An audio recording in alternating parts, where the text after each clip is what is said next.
Welcome to Cultivate, a Veritas Academy podcast, where we explore truth, beauty, and goodness through meaningful conversation. We invite you to join us in discussions meant to edify your mind, encourage your heart, and equip your family to live abundantly in Christ. Welcome back to Cultivate. I'm Fischer, your host. I'm the head of school here at Veritas Academy, and we know over the summer that we don't usually put out regular episodes of Cultivate, but we do want to go back through, and every so often we want to whet your appetite for the next season of Cultivate, which will start when the school year starts in September. But we wanted to go back and pick out some of the best episodes, and we thought about this one as Graham Dennis and I explore the pre-political, because you might want to think, as we're releasing this, we're headed toward an election time when everything is becoming political. So what is the value of those things that precede and are deeper and more precious than the political? So we wanted to remind you a little bit of that as we head into this hyper-political season in our country. So please enjoy this podcast on learning to value the pre-political. I have with me today our Dean of Students and kind of the co-host of this podcast, Graham Dennis, and we're going to talk about one of those things that you're not supposed to talk about, right? That's right. At dinner, you're not supposed to talk about religion and politics. Now, I grew up in a family that's all we talked about at dinner. I don't know about you, Graham, but that's a good family time. Yeah. We usually got together at Christmas and didn't talk again until the 4th of July. So, but we're going to be examining the political and what we're calling and what's called the pre-political, and thinking about how education, especially education of young people, is and needs to be somewhat pre-political. But Graham, first off, let's just talk about what we might mean by politics and what it's meant throughout history. Yeah, being classically trained and loving Aristotle, I would say that Aristotle's use of the word political is very different than our use. It comes from the word polis, and it just means the life of the city. And it includes, as a subset, government. But when he's talking about political things, he's talking about things that pertain to the life of the city. Well, and it's interesting that different cities had different... That's right. That they were trying to form different kinds of human beings. That's right. So in that way, their education was built, that paideia that we talk about, was built right into everything about the city. Yes, and they had different constitutions and different forms of government that were probably flowing from the difference between their cultures. Yeah. And so what we mean by political is much more narrowly governmental. The process of electing, the process of lawmaking, and the things that we fight about that are related especially to elections and political parties. So, yeah. So how has, or why has the political in our culture invaded even down into the early years of grammar school in some places? Why do you think that kind of flow of the politics into schools has happened? I think a really interesting problem that emerges when you have a secular world is a question starts to emerge. What is your culture? Mm-hmm. What is it? So that's what Aristotle means by the political, is he means what we would call culture. Mm-hmm. But what I think our founders thought in their conception of what we would think of loosely as a liberal state is they thought that government would be pretty thin. The Constitution's a thin document. Right, it is. Then behind it, you'd have a thick culture. Yeah. So what we're calling the pre-political would be the thick culture that's going to inform a relatively thin Constitution. Yeah, but what we have now, though, is not a thin... Right, sorry, I didn't answer your question. Yeah, right. Yeah. So the answer would seem to be something like civic religion, that secularism starts to become a thick culture. Yeah. And so what we think of as the thin procedural liberalism turns into what sometimes people call substantive liberalism, or the political starts to take the place of culture. Yeah. So I was listening to a podcast last night, and they were talking about a school where the teachers basically got the kids all riled up, helped them make signs to go out and protest. And these were, middle school kids. And that just seems so foreign. Yeah. To what we're doing in education, that it was kind of, I've been not threatening, but I've been tempted to call up my legal counsel and just to say, hey, it seems now that the schools of our culture, even though they say they're secular, are really becoming more and more religious. Yeah. And I think that's the answer to your question, Ty, is why have our schools been so politicized, or why have they become places where the political, which you would normally think of them as places of neutrality, right. Open public spaces in which there's a real viewpoint diversity. And what's happened is we see that's no longer the case. Right. And we've had some really loud public school board meetings here recently. Yes. In Lancaster County. What kind of damage is that infusion of radical politics into the classroom? What kind of damage is that doing to students? Yeah, I didn't fully answer the previous question, so hopefully in providing an answer to the previous question, I'll answer this question as well. I think the answer to the previous question is that at some point, what we might call thin procedural liberalism, there was a recognition that doesn't actually advance your culture. It doesn't advance your country in the way that you want it to, so you need to thicken up your thin procedural liberalism. And this is what we call liberalism or progressivism, capital L. What I think happened in the schools is it was thought of as a secular way to motivate students in public spaces to achieve certain ends. Mm-hmm. So what's happening, I think, in our schools is we say there are private religious ends, and we say there are these public secular ends, but increasingly those so-called public secular ends feel very religious. Yes. And it feels like the kinds of commitments that those ends entail are very similar to the kinds of commitments that you would find associated with Scripture, right. With the Ten Commandments, with the Gospel, with the Sermon on the Mount. Yeah, and that doesn't just damage students. The whole educational environment gets pretty chilly at that point. That's right. So, and I know I know a little bit about your experience in college, and mine was similar in that was a time when intellectually my life really opened up. Yes. Right? I think it was for you as well. Yes. Some great teachers just brought me into understanding the world in a very different way. But it wasn't the way I understood it when I went to college. That's right. There was growth. Yep. But now we're in a culture where that kind of growth, or just to challenge someone's ideas, is very dangerous. Yeah, I think I try to tell this to parents. What we experienced, some of us, I went to the University of South Carolina for my undergrad and did a philosophy degree, and then I went to Boston College for my graduate school. And it was an incredible experience because the university still had the ideal of viewpoint diversity. Now, it doesn't mean that, whether you were at Boston College, which is a Jesuit school, or the University of South Carolina, which of course is a state school. A football school. Yeah, football, right? And unfortunately not a very good one. Mm-hmm. But it doesn't mean that ideal is going to be executed in every single classroom and in, as the guiding political philosophy of the institution. But it obviously happened. My best professor, Rosamund Kent Sprague, Dr. Rosamund Kent Sprague, was a Plato professor, but she had an independent study in which we went to her house for tea and studied the Inklings.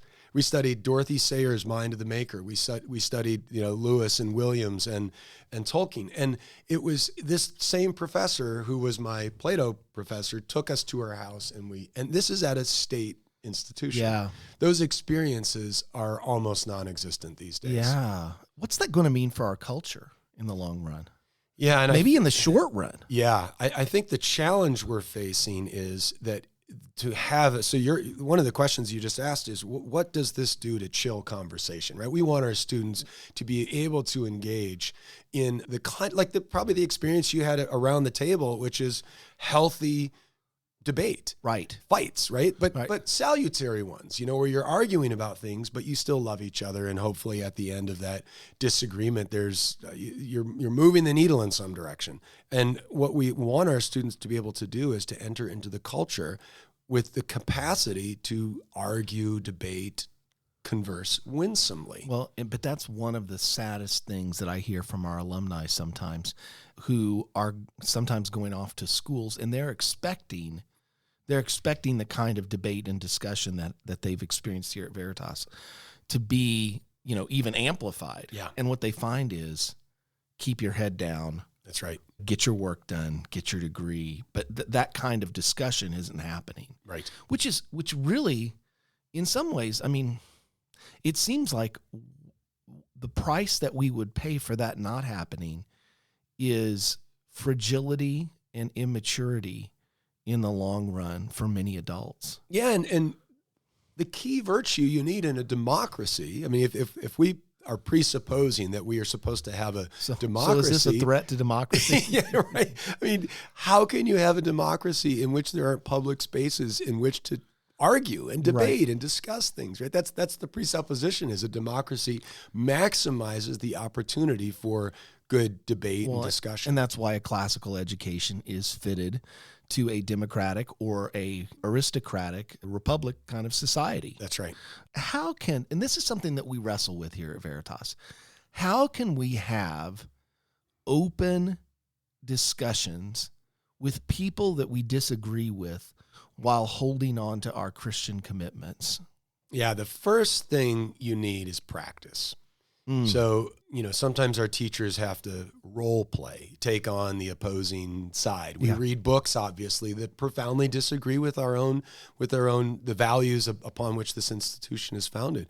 And so the first thing is you got to practice. Right. And you have to learn winsomely to be able to engage not only someone who disagrees with you, someone who says that your viewpoint is nuts. Yes. Someone who says, I think what you believe is nuts. And you have to be able, in a sort of whatever time you have, let's say it's 5 minutes, explain why your viewpoint isn't nuts. And, that puts the onus on the other person to listen, to be thoughtful and reflective. But what I think I've found quite often is people are shocked that you're actually not nuts. Yes. Well, and we look for opportunities to invite people in to talk with our oldest students who disagree vehemently with Christianity or with, biblical sexual ethic or, whatever.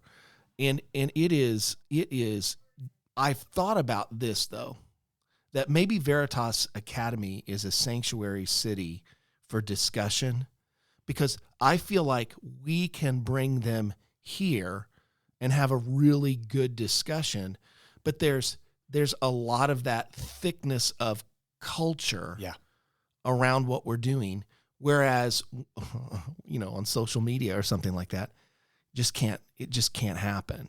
And terribly in a lot of universities and colleges can't happen. Yeah, I impossible for me to go through a podcast without mentioning Plato. But what sometimes people miss about the raisinets, right? Yes, what people sometimes miss about the Republic is that the conversation is taking place outside the city in the home of someone who's called a medic. His name is Cephalus, and that means he's a foreigner.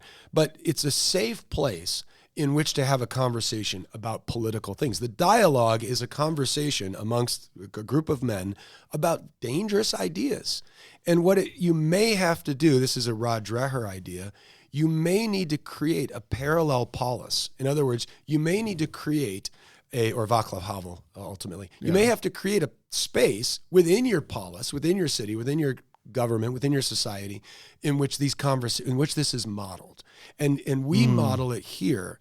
But we tell our students, don't expect this to be perfectly modeled elsewhere, but we have to start. It's not going to be perfectly modeled here. No, it's not going to be. Well, and we do have particular commitments. This is not a Totally, absolutely. It's not a open, neutral values-free state. zone. It's not and the people that come in know our right, perspective. Exactly. But we do need to practice dialogue, disagreement with, as 1 Peter famously says, be prepared to give an answer to everyone who asks for the reason, the hope that you have, and do so with gentleness and respect. So that's what we have to help our students to practice. So how can we as teachers, how can we help our students to be able to push back against the kind of political posturing that happens all over politics? I mean, I think that in thinking about the universities, it's certainly not an equal left and right push there. Yeah. The left has kind of taken most of the universities, but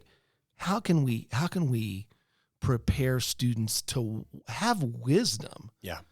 Right? And not I think about Justin Martyr, who was talking about martyrdom at one point, and he said that, he was mentioning that some would go out and seek martyrdom. Right. They would go like knock on the door and yell, Jesus is Lord. Right. How can we help students be prepared to walk out into a culture that wants to cancel them, that doesn't want to talk? But of course, that kind of talking and discussion is one of the ways that we learn. Yeah. One interesting thing that Dorothy Sayers, when she talks about the stages, the 3 stages of learning, the pull, hurt stage, this argumentative stage that we see begin to develop around 8th grade, what we realize is you may have the desire, you may even have the capacity or the inclination, but it has to be realized through habit and practice. Mm-hmm. So one of the things that we have to do is we have to teach our students what it would look like to do this well and what it looks like to do it poorly. And they're actually going to do it poorly. I mean, they're going to flail and make mistakes. And, one of the things, nobody likes to lose. We all think of arguments as a fight. Some of us like to lose even less than others. Right. And sometimes when you don't want to lose, you stop fighting fairly. But it's not as though we should, lie to our families and make it seem as though the students who leave Veritas Academy are all absolutely perfect practitioners of the art of argument. I mean, we all struggle to do it well. And that's why we say at Thanksgiving, don't talk about religion and politics, because we know somebody's going to be angry. Somebody's going to throw something. Mashed potatoes might get thrown. Yeah. Or raisinets. Yeah, raisinets. I hope you don't have raisinets at Thanksgiving dinner. So Christian schools, classical Christian schools, are generally conservative. And I mean that in, definitely in like a moral sense. Right. I want to hopefully say that in more of a, even a constitutional sense. Like we want to be... I want to do things that have worked before. I'm not looking to throw things over. I'm looking to cultivate. Yeah. So if we're conservative, why isn't that synonymous with classical Christian schools being like Republican? Impossible for me to go through a podcast not quoting Plato or Edmund Burke. Okay, here's the Edmund Burke part. So I don't think conservative and Republican are synonymous. No. Right? So the party that represents conservative values will be further or closer to conservatism. But to, Russell Kirk way of thinking about this is conservatism is something that predates Republican. Sure. Right. So it's famously been described as a mood. And the mood is to desire to preserve the things that have been handed to us that are worth preserving. And of course, the chief thing that's worth preserving is truth. So conservatives are trying to preserve truth. Nobody thinks that the Republican Party is the repository of truth, but we think Christianity is. Right. So my call is as a conservative, is to conserve as much truth as I can. The other thing I'm trying to conserve is goodness. Yes. And I'm trying to conserve as much goodness. And the other thing is beauty. And I happen to think that being a Republican will help me to conserve more of that than being a Democrat. Regardless, though. But at some time in history, it could be flip-flopped, right? Sure. And what I would say is, and I guess I named my political affiliation on a podcast. So I am a registered Republican. But I think you don't have to be a registered Republican. I have a lot of friends who are conservatives, but not registered Republicans because they don't think the Republican Party conserves enough of what they want to conserve. And I think that's a really important position. So I happen to be, I would say for almost utilitarian reasons, connected to a political party, but I am not a Republican first. I'm way down the road. I'm first a Christian. I'm second a conservative. A Burkean conservative. Somewhere way down the road, I happen to have Republican affiliation. Yeah. Now, Russell Kirk, he did a biography of Edmund Burke. I think it's free on Audible read it. right now. It's wonderful. Yeah, yeah. So I would just encourage people. Edmund Burke is just such a wonderful character who I think emulates some of the things that we as a classical school are trying to get at as we talk about being tradition affirming. Right. You know, de Tocqueville does this as well. You know, he talks about strange rules like township rules and you know, the French Revolution wanted to like chop everything into squares, right, you know, make it all rational. Yeah. And he's like, no, never give that up. Never give that up. Make the tradition the guide. Yeah. And that means culture. That means Yeah. culture, that what you're calling the pre-political, that what it means to be conservative is you're conserving a culture. And the political is just a tool, this is how our founders viewed it, to protect the culture you're trying to conserve. okay, I think I'm going to get you that. There's the third person I'm going to try to get you to quote here. And Okay, I'll here tell we you, go. I'll tell you if you do. So first, let's just start. How can parents learn to savor the pre-political with their children? I mean, one thing that we talk about sometimes, but maybe don't talk about enough, is I think that if you are living in a culture that's vibrant, you don't feel like you have to work hard. It's like what we feel about with creating work for our kids. You know, there was a time when it's pretty easy for your kids to have work. Now we feel like we have to work really hard to find ways. We have to for them- work we have to harder work than- to get them to work. You know, you grew up, you know, chopping wood and, you know, shoveling asphalt and gravel and, you know, like that's something you did because it was just a natural part of That's what we did. your homestead. Yeah. So in the same way, when you live in a culture that is diminishing, you have to be more proactive in creating a culture in your home. Yeah. We already had a podcast on this, but for parents to think, I've got to actually proactively work towards the construction of a culture. Well, and where I see Christians fall down on this sometimes is instead of, and I'm just going to use this as an example, they try to make everything have a moral lesson to it. Right. Instead of just enjoying good stories. Let me see if I can guess who you're going to have me quote. Wendell Berry. No. Oh, okay. Not actually Wendell Berry. So you got one strike now. Sorry. But Finish that point. That was an excellent well, point. It's that every time, if what we're doing is just giving a backhanded moral lecture Right. to our kids, we're going to starve their imagination. And eventually, the way that comes across, especially I think to boys, is it's like nagging them. Yes. And instead of enjoying reading Lord of the Rings, if it has them, like there's plenty of morality in Lord of the Rings, right? That's right. Yeah. But there's not a moral Right. to the Lord of the Rings. Yes. You know, it's not like be a Gandalf, be a Daniel. Which is why Tolkien said he doesn't like allegory. It doesn't mean that allegorical story. He just doesn't want to constantly everything has to have its allegorical, nagging, pointing finger. Yeah. Yeah. The last thing I wanted to talk about was making space to enjoy the pre-political in Sabbath. Yeah. So why is Sabbath such an important time? And what kind of Sabbath should parents be attempting to enjoy with their children? Yeah, the reason I mentioned Wendell Berry is I made a mistake. I said construct a culture. You can't. There's no such thing as constructing a culture. Yeah. Culture is something that's cultivated, and that's what the Sabbath theologically is suggesting. That the work has already 99.999% of the work has been done for us. The Sabbath is resting in that finished work. Now, rest doesn't mean, you know, it could have a negative connotation. Mm-hmm. You're exhausted, you fall down, and you sleep. Sure.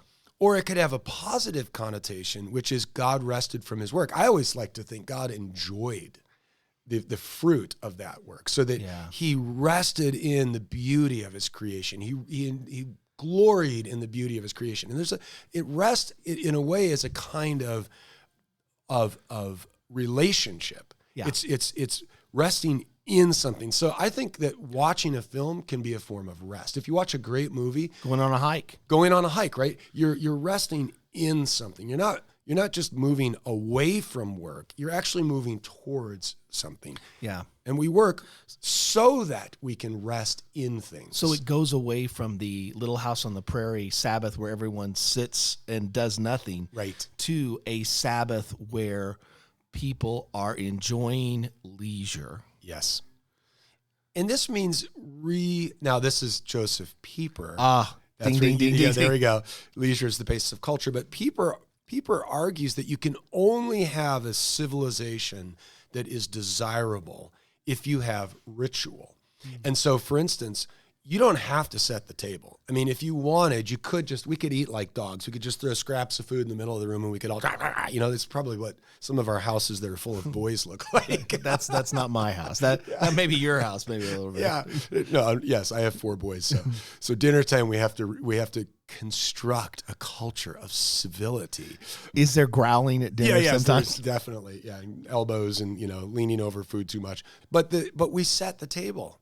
We don't have to set the table. And we think of rituals like Thanksgiving, for instance, in which there are foods that we eat and not everyone's house has the same foods. And there's a kind of liturgy that goes with feasting. Mm-hmm. And when we look back on our lives, I think it's almost always the case that the things that we remember were those funny, idiosyncratic things that we did that just are not normal. They're out of the ordinary, but they take thought and you have to cultivate them, and you do them year after year. And if you do them year after year, you start to anticipate them. That's right. And that makes time sweeter and sweeter. That's right. So yeah, like in Lewis, of course, his famous way of putting this is always winter and never Christmas. Yeah. Right. That's what our civilization is becoming. It's becoming always winter and never Christmas. Yeah. Yeah. Well, Graham, thank you so much for coming on and talking about this important topic. And it's just a blessing to think through how we as parents and teachers can help young people enjoy the pre-political. Yeah, thanks, Ty. You've been listening to Cultivate, the podcast of Veritas Academy, a preschool through 12th grade classical Christian school in Lancaster County, Pennsylvania. If you'd like to learn more about Veritas, visit veritasacademy.com to discover the truth, beauty, and goodness of classical Christian education.